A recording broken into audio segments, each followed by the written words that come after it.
this talk, I'm going to give you the single most important lesson my colleagues and I have learned from looking at 83,000 brain scans. But first, let me put the lesson into context. I am in the middle of 7 children. Growing up, my father called me a maverick, which to him was not a good thing. In 1972, the Army called my number, and I was trained as an infantry medic, where my love of medicine was born. But since I truly hated the idea of being shot at or sleeping in the mud, I got myself retrained as an X-ray technician and developed a passion for medical imaging. As our professors used to say, how do you know unless you look? In 1979, when I was a second-year medical student, someone in my family became seriously suicidal, and I took her to see a wonderful psychiatrist.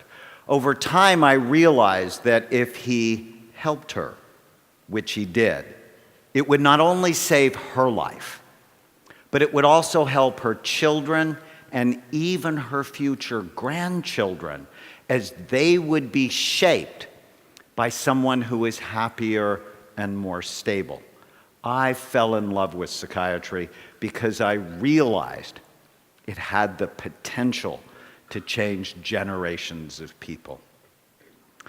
In 1991, I went to my first lecture on brain SPECT imaging. SPECT is a nuclear medicine study that looks at blood flow and activity. It looks at how your brain works. SPECT was presented as a tool to help psychiatrists get more information to help their patients.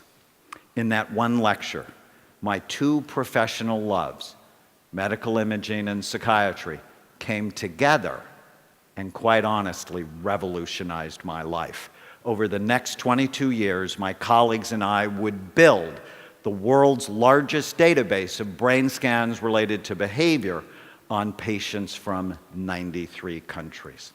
SPECT basically tells us 3 things about the brain: good activity, too little, or too much. Here is a set of healthy SPECT scans. The image on the left shows the outside surface of the brain, and a healthy scan shows full, even, symmetrical activity. The color is not important, it's the shape that matters. In the image on the right, red equals the areas of high activity, and in a healthy brain, they're typically in the back part of the brain. Here is a healthy scan compared to someone who had 2 strokes. You can see the holes of activity. Here's what Alzheimer's looks like, where the back half of the brain is deteriorating. Did you know that Alzheimer's disease actually starts in the brain 30 to 50 years before you have any symptoms? Here's a scan of traumatic brain injury. Your brain is soft and your skull is really hard. Or drug abuse. The real reason not to use drugs? They damage your brain. Obsessive compulsive disorder, where the front part of the brain typically works too hard so that people cannot turn off their thoughts. And epilepsy, where we frequently see areas of increased activity. In 1992, I went to an all-day conference on brain SPECT imaging. It was amazing and mirrored our own early experience using SPECT in psychiatry. But at that same meeting, researchers started to complain loudly that clinical psychiatrists like me should not be doing scans, that they were only for their research. Being a maverick and having clinical experience, I thought that was a really dumb idea. Without imaging, psychiatrists then and even now make diagnoses like they did in 1840 when Abraham Lincoln was depressed, by talking to people and looking for symptom clusters. Imaging was showing us there was a better way. Did you know that psychiatrists are the only medical specialists that virtually never look at the organ they treat. Think about it. Cardiologists look, neurologists look, orthopedic doctors look, virtually every other medical specialties look, psychiatrists guess. Before imaging, I always felt like I was throwing darts in the dark at my patients and had hurt some of them, which horrified me. There is a reason that most psychiatric medications have black box warnings. Give them to the wrong person and you can precipitate a disaster. Early on, our imaging work taught us many important lessons, such as illnesses like ADHD, anxiety, depression, and addictions are not single or simple disorders in the brain. They all have multiple types. For example, here are two patients who have been diagnosed with major depression that had virtually the same symptoms, yet radically different brains. One had really low activity in the brain. The other one had really high activity. How would you ever know what to do for them unless you actually looked? Treatment needs to be tailored to individual brains, not clusters of symptoms.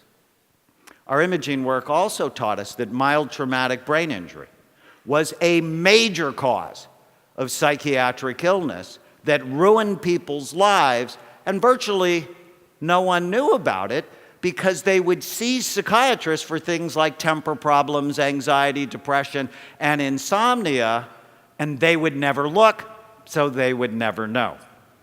Here's a scan of a 15-year-old boy who fell down a flight of stairs at the age of 3.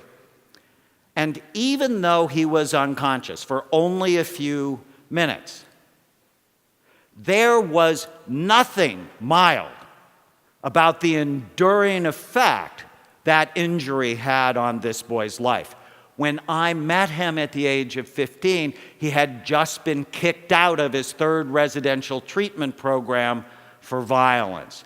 He needed a brain rehabilitation program, not just more medication thrown at him in the dark or behavior therapy, which, if you think about it, is really cruel. To put him on a behavior therapy program when behavior is really an expression of the problem, it's not the problem. Researchers have found that undiagnosed brain injuries are a major cause of homelessness, drug and alcohol abuse, depression, panic attacks, ADHD, and suicide. We are in for a pending disaster with the hundreds of thousands of soldiers coming back from Iraq and Afghanistan, and virtually no one is looking at the function of their brain. As we continued our work with SPECT, the criticism grew louder, but so did the lessons. Judges and defense attorneys sought our help to understand criminal behavior. To date, we have scanned over 500 convicted felons, including 90 murderers. Our work taught us that people who do bad things often have troubled brains. That was not a surprise. But what did surprise us was that many of these brains could be rehabilitated. So here's a radical idea. What if we evaluated and treated troubled brains rather than simply warehousing them in toxic, stressful environments? In my experience, we could save tremendous amounts of money by making these people more functional, so when they left prison, they could work, support their families, and pay taxes. Dostoevsky once said, "A society should be judged not by how well it treats its outstanding citizens, but by how it treats its criminals." Instead of just crime and punishment, we should be thinking about crime, evaluation, and treatment.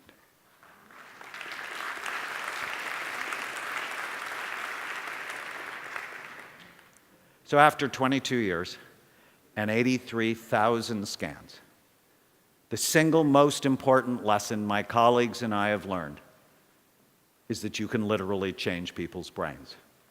And when you do, you change their life. You are not stuck with the brain you have. You can make it better, and we can prove it.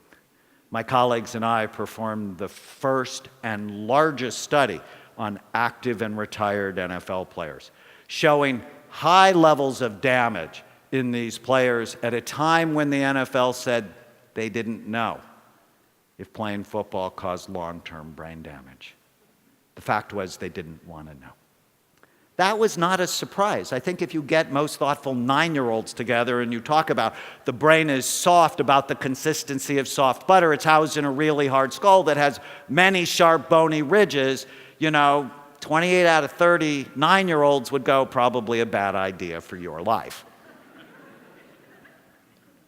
But what really got us excited was the second part of the study, where we put players on a Brain Smart program and demonstrated that 80% of them could improve in the areas of blood flow, memory, and mood, that you are not stuck with the brain you have. You can make it better on a Brain Smart program.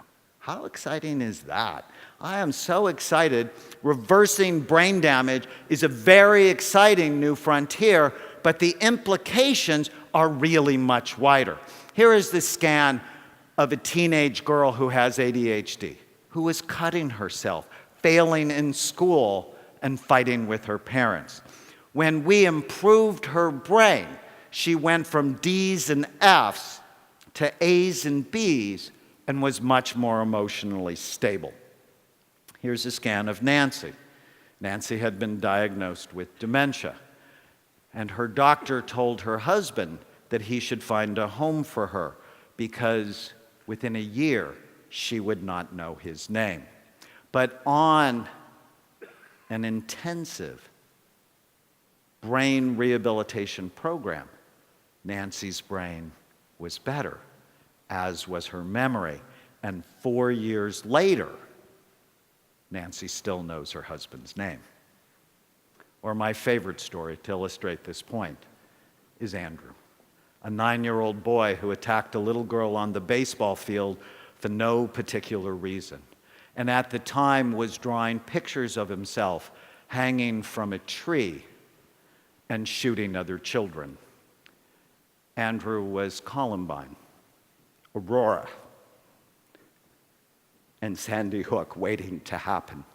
Most psychiatrists would have medicated Andrew as they did Eric Harris and the other mass shooters before they committed their awful crimes. But SPECT imaging taught me that I had to look at his brain and not throw darts in the dark at him to understand what he needed. His SPECT scan showed a cyst the size of a golf ball occupying the space of his left temporal lobe. No amount of medication or therapy would have helped Andrew. When the cyst was removed, his behavior completely went back to normal, and he became the sweet, loving boy he always wanted to be.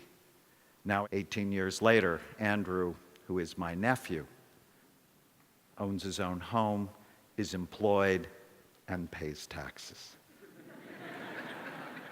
Because someone bothered to look at his brain. He has been a better son and will be a better husband, father, and grandfather.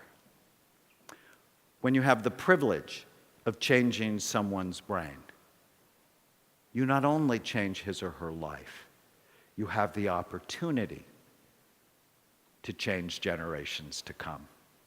I'm Dr. Daniel Amen. Thank you.